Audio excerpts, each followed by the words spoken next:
The warning unheeded. The Grand Council chamber of the Galactic Alliance hummed with the quiet conversations of 24 species. Representatives from worlds spanning 3 spiral arms gathered beneath the vast transparent dome that revealed the glittering stars beyond. The ancient station Concordia had hosted these meetings for over 10,000 cycles, its neutral territory serving as the backbone of galactic diplomacy. High Counselor Vexala of the Trezari stood at the center of the chamber, her crystalline exoskeleton catching the light as she addressed her peers. The urgent meeting had been called without explanation, disrupting carefully planned diplomatic schedules across the galaxy. Esteemed colleagues, Vexala began, her translator converting her harmonic speech patterns to the standard Alliance language. We have received a direct communication from the Seraphim Elders. A wave of murmurs swept through the chamber. The Seraphim were among the oldest species in known space, having achieved interstellar travel when most council races were still confined to their home planets. But for the last 3,000 cycles, they had maintained a policy of isolation, retreating to their homeworld and the handful of systems they claimed as their territory. The Seraphim do not communicate without reason, said Counselor Jetkar, the reptilian Drakari representative. What do they want? Vexala's mandibles clicked nervously. They wish to address the council directly. The holographic projector at the center of the chamber activated, and the image of Elder Calum materialized. The Seraphim appeared ancient even by the standards of their long-lived species. His gossamer wings were folded behind his back, and the luminous patterns that covered his silver skin pulsed slowly. Honored Council. Elder Calum's voice was soft yet carried throughout the chamber. I come to you with a warning. Our deep space observers have detected an emerging species on the galactic rim in the uncharted regions. They call themselves humans. The projection shifted to show images of bipedal beings with varied skin tones, no natural armor, and remarkably simple physiologies. These creatures appear unimpressive, Elder Calum continued, but they possess a combination of traits we have witnessed only once before in our long history. They adapt at a rate that defies evolutionary understanding. They survive conditions that would eliminate most sentient species. They transform obstacles into opportunities through sheer determination. Several council members exchanged skeptical glances. They had heard such warnings before about species that ultimately proved unremarkable. Elder Calum. Counselor Dorath of the militant Vulturi Empire interrupted, his voice booming through the chamber. We respect the Seraphim's wisdom, but surely you exaggerate. These creatures appear fragile. No claws, no enhanced senses, minimal natural defenses. It is precisely this perspective that concerns us. Elder Calum responded. You see their physical limitations and miss their true strength. Our predictive models show these humans advancing from primitive chemical rockets to early faster-than-light travel in less than 200 cycles. They have nearly destroyed themselves multiple times through internal conflicts, yet each crisis has ultimately strengthened them. The Vulturi counselor laughed, a harsh sound that echoed in the chamber. Many species develop quickly when they first achieve space travel. The pace inevitably slows. Not with these humans, Elder Calum insisted. They possess contradictory traits that make them uniquely dangerous. They form deep social bonds, yet compete fiercely among themselves. They experience emotions intensely yet can make coldly logical decisions when necessary. They cooperate in vast networks yet prize individual achievement. The hologram shifted to show human habitats spanning different environments, from Arctic research stations to tropical cities to orbital platforms. Most concerning, the Elder continued, they thrive on challenges. When faced with limitations, they do not accept them, they overcome them. When confronted with the impossible, they redefine possibility. High Counselor Vexala stepped forward. What would you have us do, Elder? Should we contact these humans? Contain them? Observation. Elder Calum replied. Careful, distant observation. If they follow the pattern we fear, direct intervention will only accelerate their advancement. When threatened, humans become most dangerous. As the transmission ended, the council erupted into debates. Most dismissed the warning as the paranoia of an ancient reclusive species. The humans would be evaluated like any other emergent species, observed, contacted when ready, and gradually integrated into the galactic community if they proved worthy. The Seraphim see threats in shadows. Councillor Dorath declared, "We have real concerns to address. Border disputes, resource allocations, piracy in the outer systems." The Council voted overwhelmingly to assign the human question to a low-priority observation team.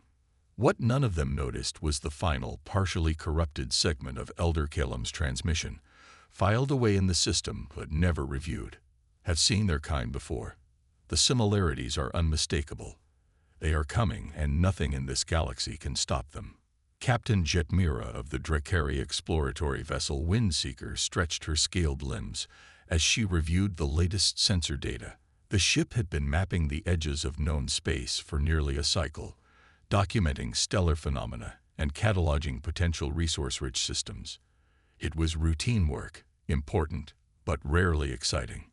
"Captain," called her sensor officer Trell, "we're detecting an artificial structure in this system."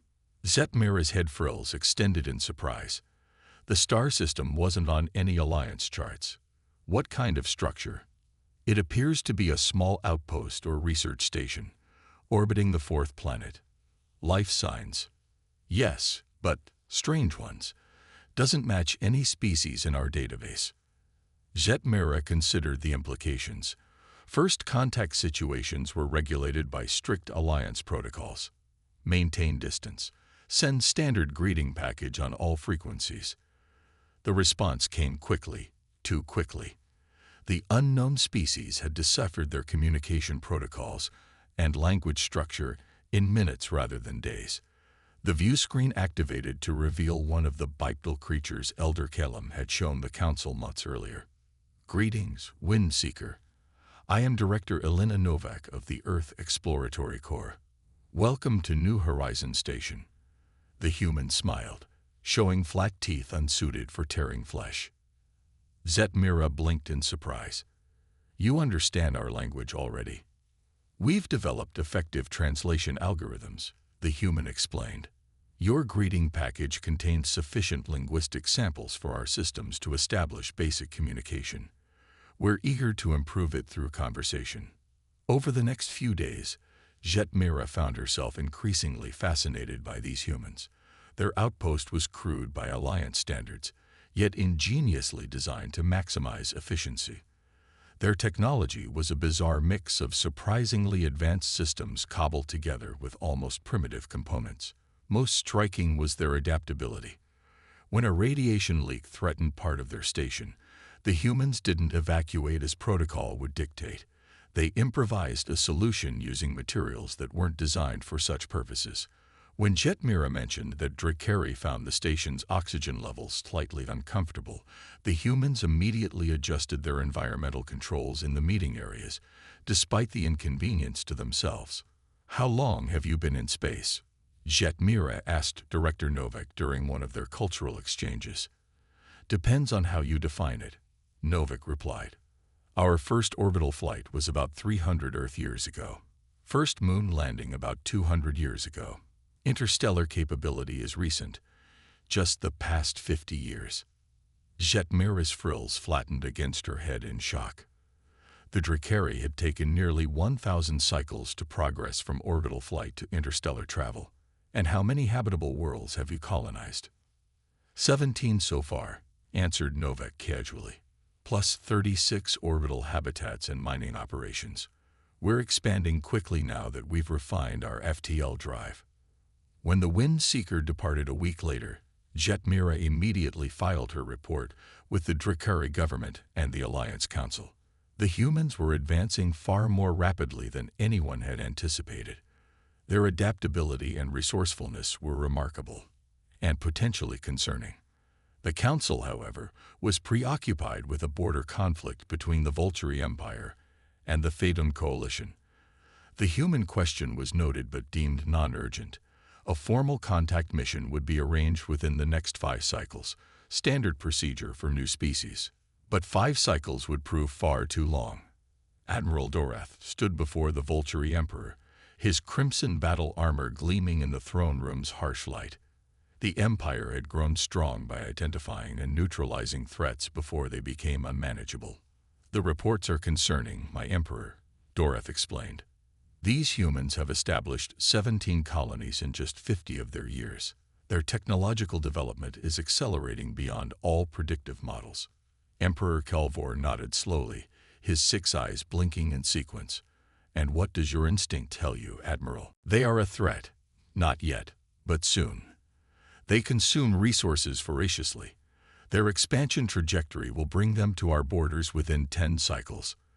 Dorath projected a star map showing human territory growing like a virus. "More concerning is their adaptability. Our intelligence suggests they've already reverse-engineered several Alliance technologies from limited exposures. The Alliance Council favors integration," the Emperor noted. "The Council is weak and complacent," Dorath replied. "They ignore the Seraphim's warning because it is easier than acting. By the time they recognize the threat, it will be too late." Emperor Kelvor rose from his throne, towering over the Admiral. "What do you propose?" "A preemptive security action," Dorath said confidently. "We establish a militarized zone around human territory. Any expansion beyond their current systems will be met with force.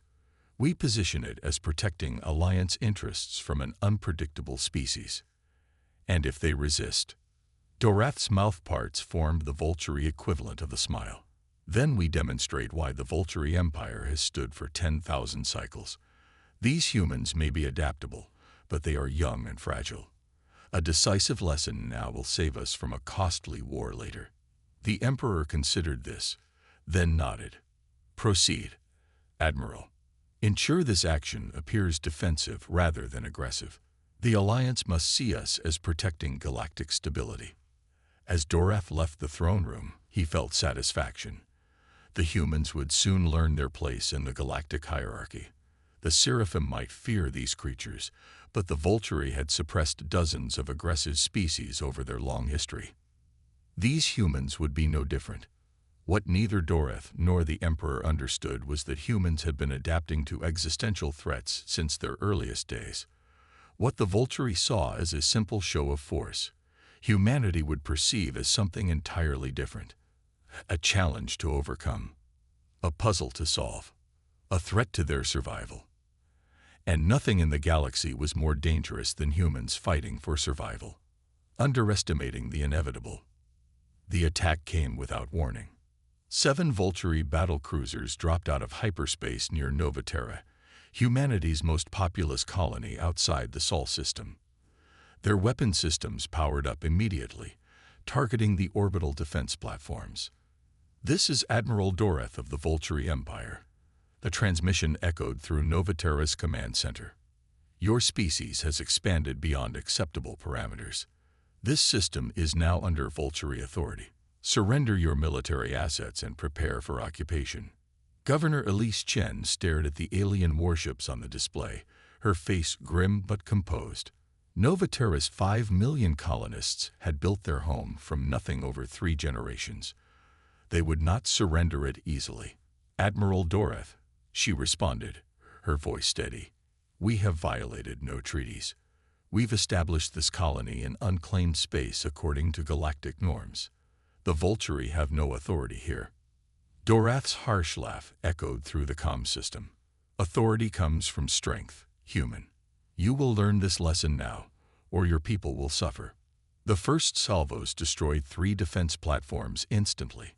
The colony's small defense fleet, 6 frigates designed primarily for anti-piracy operations, moved to intercept but were hopelessly outmatched. Governor Chen activated the emergency broadcast system. "All citizens, this is not a drill. Proceed to emergency shelters immediately. Initiation of Protocol Omega authorized." Throughout the colony, civilians rushed to underground bunkers while defense personnel mobilized. Unlike many species that centralize their command structures, Humans had designed their colonies with distributed authority. When the Vulturi destroyed the main government complex 30 minutes later, they eliminated a building but not the colony's ability to function. What followed shocked the Vulturi. Rather than surrender after their military assets were destroyed, the humans engaged in desperate, asymmetric resistance. Mining ships rammed Vulturi landing craft. Civilians converted industrial equipment into makeshift weapons. The planetary defense grid, though damaged, continued to operate from backup facilities buried deep beneath the surface. Admiral Dorath watched with increasing frustration as the ground invasion bogged down. These humans fought with unexpected ferocity, using their knowledge of the terrain and improvised tactics to inflict casualties his forces hadn't anticipated. "They're just delaying the inevitable," he told his officers. "Increase orbital bombardment of infrastructure targets. Cut off their power generation and water recycling facilities." But even as Novaterra suffered, something was happening that Dorath couldn't see. Every moment of the battle was being transmitted through quantum entanglement communicators to Earth and the other human colonies. While Novaterra fought, humanity prepared. High Counselor Vexola called the emergency session to order, her crystalline form vibrating with agitation. "The Vulturi Empire has violated galactic law by attacking a non-aggressive species without council authorization," she announced. "This act cannot stand." Counselor Ravek of the Fatum Coalition stood. "While we condemn this aggression, we must acknowledge the Vulturi's security concerns. Human expansion has proceeded at an unprecedented rate, which justifies observation, not attack," countered Jetkar of the Drakari. "My people have had the most contact with humans. They are eager to learn and trade, not conquer." The debate grew heated until a communications officer interrupted. "High Counselor, we're receiving a transmission from Earth, the human homeworld." The council fell silent as the holographic projector activated. A human woman appeared, her dark hair streaked with gray, her expression resolute. "Esteemed Council, I am President Miranda Santos of the United Earth Government. I speak to you while our colony Novaterra suffers unprovoked attack by Vulturi forces." The president's image was replaced by footage from the colony. Buildings in flames, civilians in shelters, makeshift medical facilities overwhelmed with wounded. "We came to the stars in peace," President Santos continued when her image returned. "We established our colonies in unclaimed systems. We have violated no laws or boundaries. Yet the Vulturi Empire has chosen violence over diplomacy." Vulturi Counselor Trazer rose in protest. "These humans expanded too rapidly.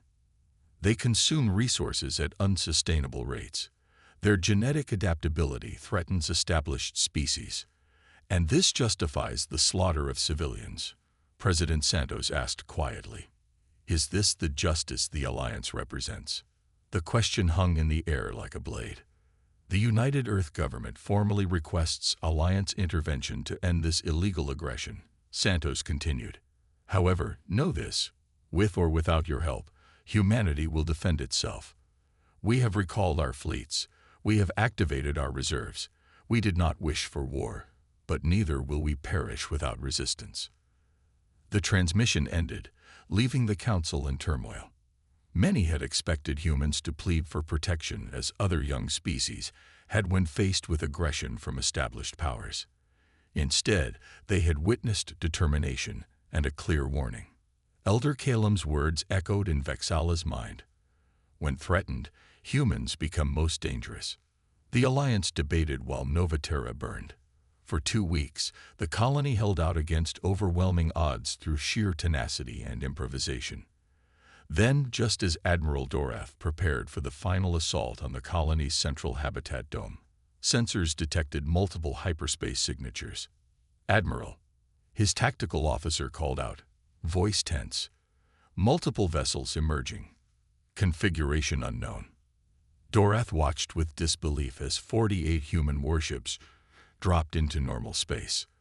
They were smaller than Vulturi cruisers, more lightly armored, but they moved with startling agility and carried weaponry that shouldn't have been possible for such a young species.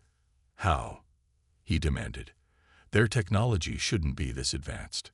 What Dorath didn't know, what the Alliance hadn't realized, was the humans had been preparing for this possibility since their first detection of alien signals. For generations, they had dedicated significant resources to defense research, understanding that first contact might not be peaceful. Admiral Dorath came a transmission from the human fleet. This is Admiral Helena Thar of the Earth Defense Force. Your forces have attacked human civilians without provocation or declaration of war. Withdraw immediately or face the consequences. Dorath laughed harshly. Your ships are outnumbered and outclassed, human. The Vulturi do not retreat. So be it. The human vessels executed maneuvers that Vulturi tactical systems struggled to track. They moved in coordinated groups of 3, covering each other's vulnerabilities, targeting the Vulturi ships with precision. Their weapons, a hybrid technology that combined principles from several Alliance species with human innovations, penetrated Vulturi shields more effectively than should have been possible. Most surprising was their tactical flexibility. When Vulturi forces adapted to one approach, the humans immediately shifted strategies. There was no predictable pattern to exploit. 3 hours later, 5 Vulturi cruisers had been destroyed or disabled. Admiral Dorath's flagship, severely damaged, retreated along with the surviving vessel. The Battle of Novaterra became a turning point. Humanity had revealed itself not as a fragile newcomer but as a formidable power that had been deliberately understating its military capabilities while observing the galactic community. 6 months later, the Galactic Alliance convened a peace conference. The brief but intense human-Vulturi war had resulted in staggering Vulturi losses. The Empire, which had dominated galactic politics for millennia, found itself forced to sign a humiliating armistice. During those 6 months, humans had demonstrated technological innovation at rates that shocked Alliance observers. Their ships constantly improved, incorporating lessons from each engagement. Their tactics evolved rapidly. Most concerning to the Alliance was how humans had reverse-engineered and enhanced technologies that other species had taken centuries to develop. As the peace talks concluded, Elder Calum requested a private meeting with the human delegation. "You warned the Council about us," said President Santos when they met in the secure chamber. "Why?" The ancient seraphim's luminous patterns pulsed slowly. "Because we have seen your kind before, long ago. Not humans precisely, but a species with the same remarkable traits: adaptability, determination, creativity in the face of challenges." "What happened to them?" asked Admiral Thar. "They were our teachers," Elder Calum replied, surprising the humans.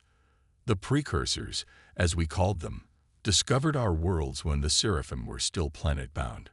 They guided our early development, shared knowledge, helped us reach the stars." "They sound benevolent," Santos observed. "They were," Calum agreed. "But their very nature transformed the galaxy. They solved problems that had stumped other species for millennia. They created technologies that reshaped civilization. Their curiosity was boundless, their drive to explore and understand insatiable." The Elder's wings shifted slightly. Other species became dependent on precursor innovation.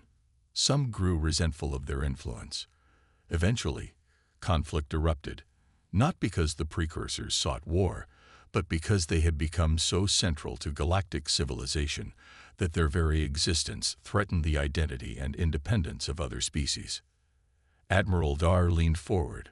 "What happened to them?" "They left," Calum said simply.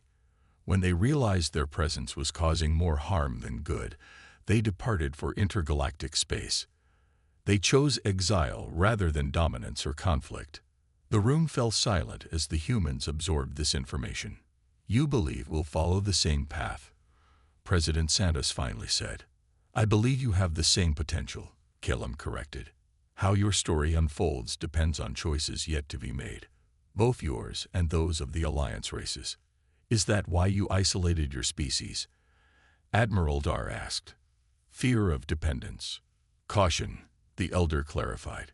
"The Seraphim chose to develop at our own pace, preserving our cultural identity while maintaining limited contact.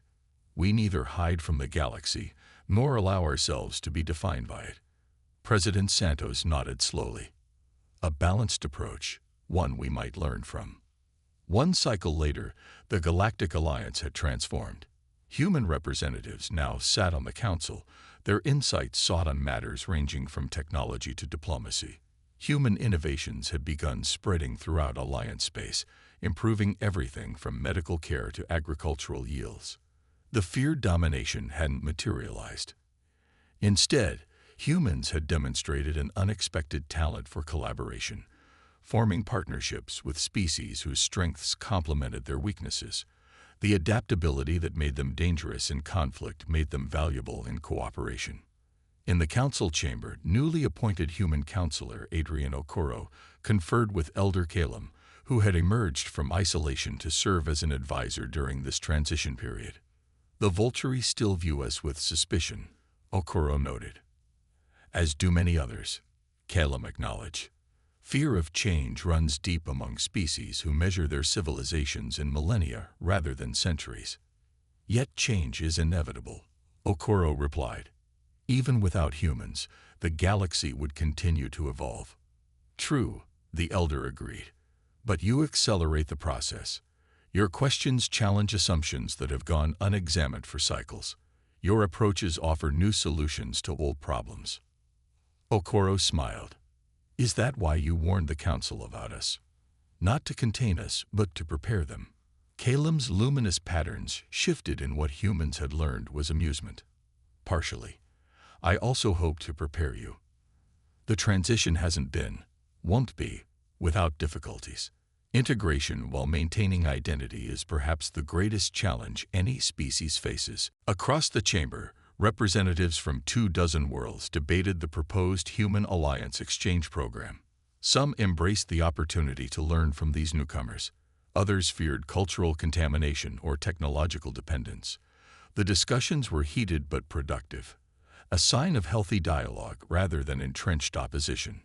We won't repeat the precursor's mistake, Okoro assured the elder. We don't seek to remake the galaxy in our image. We're still finding our own place among the stars. Your awareness of that challenge already sets you apart, Calum observed. The precursors never fully understood their impact until it was too late. As the council session resumed, High Counselor Vexola called for a vote on the exchange program. The measure passed with a comfortable majority, not unanimous, but a clear endorsement of cautious engagement rather than isolation. Outside the council chamber, on observation decks, and in diplomatic quarters throughout Concordia Station, humans and aliens mingled. Scientists exchanged theories. Engineers compared designs. Artists shared cultural expressions unique to their worlds. And aboard ships throughout Alliance space, mixed crews of humans and other species worked together, each learning from the other's perspectives. The humans' questions sometimes seemed naive, their solutions unorthodox, but their enthusiasm and adaptability proved infectious. The integration wasn't perfect. Cultural misunderstandings occurred. Technological differences created complications. Political tensions flared occasionally as humanity's influence grew. But in research facilities where humans worked alongside Drakari and Trizari scientists, in deep space where human intuition complemented Phaeton analytical precision, in diplomatic forums where human creativity offered new approaches to ancient conflicts, the promise of true partnership emerged. The Seraphim elders had been right about humanity's potential to transform the galaxy. But transformation didn't have to mean conquest or replacement. It could mean growth, adaptation, and evolution, the very qualities that had defined humanity since its earliest days on Earth. As Elder Calum had observed in his original warning, so casually dismissed by the Council, humans possessed contradictory traits that made them uniquely positioned to bridge divides. They formed bonds yet valued independence. They felt emotions deeply yet made logical decisions. They competed fiercely yet cooperated extensively. These weren't weaknesses to be feared but strengths to be understood. In embracing the complexity of human nature, the galaxy would find not a conqueror, but a catalyst, challenging, sometimes disruptive, but ultimately enriching the grand tapestry of galactic civilization. The elders had known the truth. Humans were unstoppable, not because they conquered all, but because they inspired change wherever they went. The galaxy would never be the same. And perhaps that was exactly what it needed.